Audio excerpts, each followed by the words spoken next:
Амансыздарма? Менің есімім Айболат. Біз отбасымызда 4 адамбыз.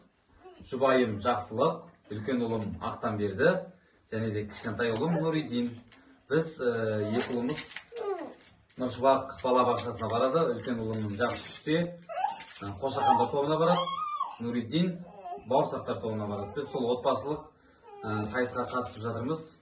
Ұлттық нақышта домбыраны, сылдырмақты насихаттау мақсатында домбырасыз ән қайда ән айтамыз. Қабыл алыңыздар.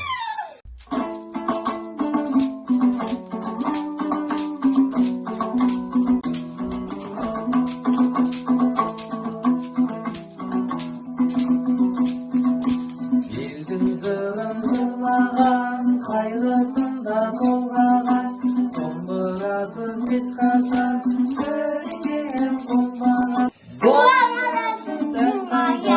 Домбырасыз ән қайда, әнмен күй бар өмірде, оттай лаулаған қайма. Домбырасыз ән қайда, домбырасыз ән қайда, әнмен күй бар өмірде,